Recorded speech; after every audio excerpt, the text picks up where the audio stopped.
سیلاب کی بے رحم لہریں، پنجاب میں 41 زندگیاں نگل گئیں، 2343 دیہات پانی میں ڈوب گئے، 24 لاکھ افراد بے گھر، لاکھوں کا مستقبل اندھیروں میں، پانی میں پھنسے 10 لاکھ کے قریب افراد کو بچایا گیا۔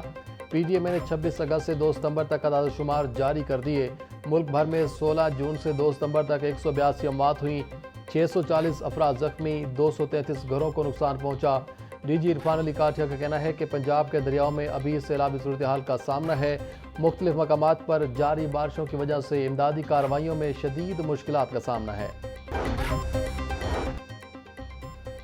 وزیر اعلیٰ کا سیلاب زدہ علاقوں میں فوری ریلیف اقدامات کا حکم۔ ادویات، طبی سہولیات، خواتین کے لیے مخصوص ضروریات اور متاثرین کی مکمل دیکھ بھال یقینی بنانے کی ہدایت۔ پی ڈی ایم اے کو متوقع حالات کے پیش نظر قبل از وقت تیاری کا حکم۔ بولی سیلاب متاثرہ ہمارے مہمان ہیں، کھانے پینے اور دیگر انتظامات میں کوئی کوتاہی برداشت نہیں کی جائے گی۔ Commissioner, deputy commissioner, assistant commissioner police, rescue 1122، civil defence اور دیگر اداروں کو ہم وقت تیار رہنا ہوگا۔ لاہور، گوجرانوالا اور گجرات میں آئندہ 72 گھنٹوں میں اربن فلڈنگ کا خدشہ۔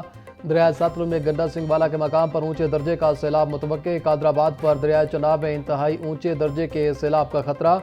دریائے راوی، چناب اور ستلج کے ملحقہ نالوں میں طغیانی کا خدشہ۔ محکمہ موسمیات کے مطابق 5 ستمبر تک وقفے سے موسلا دھار بارشیں جاری رہیں گی۔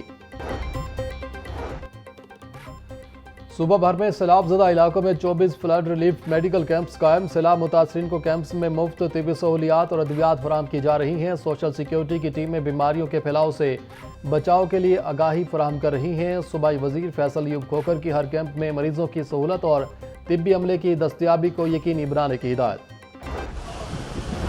شہر میں وقفے سے بارش کا سلسلہ جاری، کہیں ہلکی تو کہیں تیز بارش۔ Ferozepur road, jail road, Gulberg میں بادل کھل کر برسے۔ گڑھی شاہو، لکشمی چوک اسٹیشن، بڈن روڈ اور گردنواں میں بوندا باندی۔ مختلف علاقوں میں موسلا دھار بارش سے موسم خوشگوار، زیادہ سے زیادہ درجہ حرارت 24 ڈگری سینٹی گریڈ ریکارڈ کیا گیا۔ 24 گھنٹوں میں پنجاب کے بیشتر اضلاع میں مونسون بارشوں کا ریکارڈ۔ ناروال 74، راولپنڈی 64، مری 34 اور ڈی جی خان میں 31 ملی میٹر بارش ریکارڈ۔ لاہور 21، گوجرانوالا 15، گجرات 6، سیالکوٹ 6 اور ملتان میں 2 ملی میٹر بارش برسی۔ محکمہ موسمیات کے مطابق آئندہ 24 گھنٹوں کے دوران بھی بارشیں جاری رہنے کا امکان۔ سیلاب متاثرہ علاقوں میں بجلی کی بحالی پر پاور ڈویژن کی 2 ستمبر تک کی رپورٹ جاری۔ رپورٹ کے مطابق لاہور، اوکاڑہ، شیخوپورہ، قصور اور ننکانہ کے 62 متاثرہ فیڈرز میں سے 43 جزوی طور پر بحال، پیسکو کے 85 فیڈرز مکمل اور 6 جزوی طور پر بحال۔ پیسکو کے متاثرہ فیڈرز میں سے 72 فیڈرز عارضی طور پر بحال کر دیے گئے۔ صوبائی وزیر تعمیرات و مواصلات کا مراکہ مہرنوال کا دورہ۔ سیلاب کے باعث شاہراہوں کو ہونے والے نقصانات کا جائزہ لیا۔ محکمہ CNW کے ہائی وے افسران کی صوبائی وزیر کو بریفنگ۔ صوبائی وزیر سہیب احمد برت کا کہنا تھا کہ ہائی وے کی بھاری مشینری سے شاہراہ کی تعمیر جاری ہے۔ پنجاب میں عید میلاد النبی صلی اللہ علیہ وآلہ وسلم مذہبی جوش و خروش سے منانے کا فیصلہ وزیر اعلیٰ مریم نواز نے خصوصی طور پر منظوری دے دی۔ سیلاب متاثرہ علاقوں کے لوگوں کو عید میلاد النبی کی خوشیوں میں شریک کرنے کی خصوصی ہدایت۔ پنجاب کے تمام اضلاع کے سیلاب متاثرین میں مٹھائی تقسیم کی جائے گی۔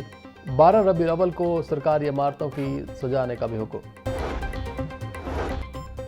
پنجاب حکومت نے 14 افسران کے تقرر تبادلے کر دیے۔ Additional secretary school education Abdul Razzaq کو SNGAD رپورٹ کرنے کی ہدایت۔ D G legal aid Lubna Usman additional secretary school education تعینات۔ GMT DCP واحد ضیاء کو محکمہ SNGAD رپورٹ کرنے کی ہدایت۔ ایڈیشنل سیکریٹری لوکل گورنمنٹ محمد طارق کو ڈائریکٹر وومن ڈیولپمنٹ تعیناتی مل گئی۔ ڈی جی سپورٹس پنجاب خضر افضال کی زیر صدارت اجلاس۔ تمام ڈویژنل اور ڈسٹرکٹ سپورٹس افسران کی آن لائن شرکت۔ سیلاب کے دوران سپورٹس کمپلیکس کی صورتحال کا جائزہ لیا گیا۔ ڈی جی سپورٹس کا کہنا تھا کہ کسی بھی انتظامی امور میں غفلت کو برداشت نہیں کیا جائے گا۔ ضلع انتظامیہ سیلاب متاثرین کی دیکھ بھال کے لیے متحرک۔ فلڈ ریلیف کیمپس میں متاثرین کو خوراک، محفوظ رہائش، تعلیم اور کپڑوں کی فراہمی جاری۔ اسسٹنٹ کمشنرز ریلیف کیمپس میں امدادی سرگرمیوں کی نگرانی کے لیے خود موجود۔ ڈی سی لاہور کی ریلیف کیمپس میں متاثرین کو کپڑوں کی فراہمی یقینی بنانے کی ہدایت۔ سیلابی صورتحال کے باعث اسکولوں میں چھٹیوں کا معاملہ، محکمہ اسکول ایجوکیشن نے مختلف تجاویز پر غور شروع کر دیا۔ ذرائع کے مطابق ہفتے کے روز چھٹی ختم کرنے کی تجویز بھی زیر غور ہے۔ محکمہ اسکول ایجوکیشن نے اساتذہ سے بھی تجاویز مانگ لیں۔ موسم کی شدت اور سیلاب کی وجہ سے تعطیلات میں 20 سے 25 دن کا اضافہ ہوا۔ وزیر زراعت و لائیو اسٹاک عاشق حسین کرمانی کی زیر صدارت اجلاس متاثرین نے سیلاب کے جانوروں کے چارے اور ویکسین کی صورتحال کا جائزہ لیا۔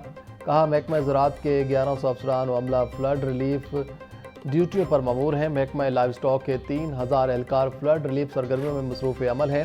کشتیوں کے ذریعے سیلابی پانی میں پھنسے جانوروں تک چارہ اور ادویات پہنچائی جا رہی ہیں۔ سیلابی علاقوں میں 175 موبائل ویٹرنری ڈسپنسریاں قائم ہیں۔